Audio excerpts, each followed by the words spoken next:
টকা সকলোকে লাগে, কাক নালাগে।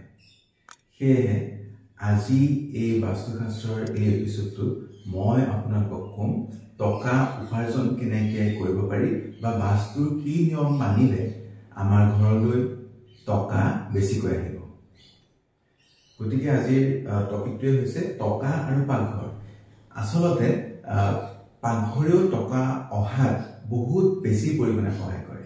সেইকাৰণে মই টকা আৰু পাকঘৰ এই টপিকটো আজি বাছি লৈছোঁ আৰু আপোনালোকক বুজাই দিম ক'ত পাকঘৰ থাকিলে টকা আহে বা ক'ত পাকঘৰ থাকিলে টকা নাহে, আৰু সেই অনুযায়ী আপোনালোকে ভিডিঅ'টো চাই পেলাই নিজৰ ঘৰখন তেনেধৰণে সজাব বা ঠিক কৰি ল'ব পাৰিব। গতিকে আপোনালোকক দেখুৱাই দিছোঁ যে এইটো যদি আমাৰ ঘৰ হয়, ওপৰত পূব, এয়া পশ্চিম, উত্তৰ, এইটো দক্ষিণ।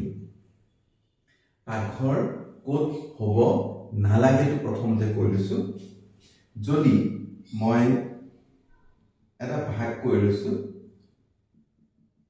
আমাৰ ঘৰখনৰ 9টা ভাগ, সেইটো আন্দাজত আপুনি এটা উলিয়াই ল'ব। এই 9টা ভাগ কৰাৰ পাছত আপুনি দেখিছে এইখিনিতে এটা ভাগ হৈছে।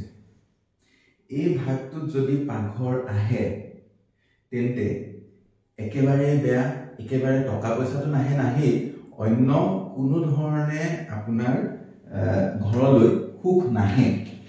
সেই গতিকে পাকঘৰটো আপোনালোকৰ এইটো ডাইৰেকশ্যনত অৰ্থাৎ উত্তৰ পূব ডাইৰেকশ্যনত কেতিয়াও আহিব নালাগে। মই এটা ক্ৰছ মাৰি থৈছোঁ যাতে আপোনালোকে ভালকে বুজিব পাৰে। এতিয়া ইয়াৰ পাছত নেক্সট যিটো জেগা সেইটো হৈছে সাউথ ৱেষ্ট। এইটো দক্ষিণ পশ্চিম, এই কোণটোতো যদি আমাৰ পাকঘৰ হয় একেবাৰেই আমাৰ ঘৰত টকা পইচা নাহে বা আহিলেও অযথা বিভিন্ন কাৰণত খৰচ হৈ যাব আৰু কোনো ধৰণে আমি নিজৰ হিতাহিতৰ বা লাভৰ কাম কৰিবলৈ নোৱাৰিম। তাৰ পাছত যিটো অতিকৈ বেয়া পাকঘৰ টকা পইচাৰ কাৰণে সেইটো হৈছে উত্তৰ। উত্তৰৰ যদি এই এৰিয়াটোত পাকঘৰ আহে বা আপোনালোকৰ আছে তেতিয়াহ'লেও জানিব টকা আপোনালোকৰ ঘৰত কোনো পধ্যেই নাহে, আপুনি যিমানেই কষ্ট নকৰক কিয়। গতিকে আটাইতকৈ বেয়া যি 3টা ডাইৰেকশ্যন, সেই 3টা ডাইৰেকশ্যন কৈ দিলোঁ মই। উত্তৰ পূব, উত্তৰ, দক্ষিণ পশ্চিম, এই 3টাত পাকঘৰ একেবাৰে নাৰাখিব। তাৰ পাছত এতিয়া আমি জানো হওকচোন কোনফালে পাকঘৰ হ'লে খুবেই ভাল। সেইটো ডাইৰেকশ্যন হৈছে সাউথ ইষ্ট বা দক্ষিণ পূব। ইয়াতে মই এটা শুদ্ধ চিন দি দিলোঁ।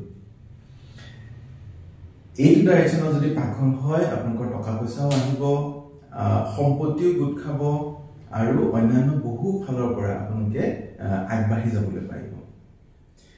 ইয়াৰ পিছত আৰু যিকেইটা ডাইৰেকশ্যন আছে উত্তৰ, উত্তৰতো পাৰি কিন্তু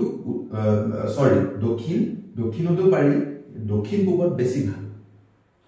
ইয়াৰ পাছত যিকেইটা আছে পূবৰ ডাইৰেকশ্যন, পশ্চিমৰ ডাইৰেকশ্যন, উত্তৰ পশ্চিমৰ ডাইৰেকশ্যন, এইকেইটাত মোটামুটি সৰু সুৰা কিছুমান প্ৰতিকাৰ কৰিলে ইয়াতো পাকঘৰ কৰিব পৰা যায়, কিন্তু ছাজেষ্ট নকৰোঁ।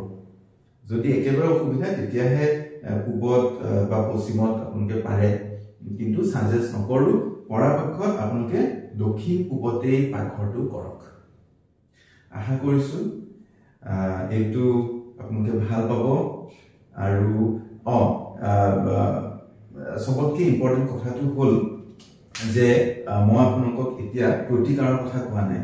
যদি উত্তৰ পূবত পাকঘৰটো হয়, দক্ষিণ পশ্চিমত পাকঘৰটো হয় বা উত্তৰত পাকঘৰটো হয়, কি প্ৰতিকাৰ কৰিলে কেনেকৈ ধৰণে আমি উপকৃত হ'ম বা কিছু পৰিমাণে আমাৰ বেয়াবোৰ কমি যাব, সেইটো কথা কোৱা নাই, কৈ দিছোঁ।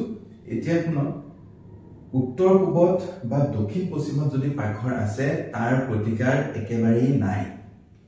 কোনোবাই যদি কয় বা বেলেগৰ কথা নকওঁ, কিন্তু মিছা কথা ময়ো কেতিয়াও নকওঁ যে উত্তৰ পূবত বা দক্ষিণ পশ্চিমত পাকঘৰ হলে প্ৰতিকাৰ কৰিলে কিবা ধৰণে আপোনালোকে কিছু পৰিমাণে হলেও উপকৃত হ'ব সেইটো একেবাৰে নহয় গতিকে উত্তৰ পূবত বা দক্ষিণ পশ্চিমত যদি পাকঘৰ আছে আপোনালোকে তাৰ পৰা স্থানান্তৰ কৰক আৰু দক্ষিণ পূব বা দক্ষিণলৈ লৈ যাওক উত্তৰত পাকঘৰ সেইটো বৰ ঠিক কথা নহয় তথাপিতো প্ৰতিকাৰ কৰিলে কেতিয়াবা কিছু পৰিমাণে একেবাৰে সামান্য পৰিমাণে ফল পোৱা যেন দেখা যায়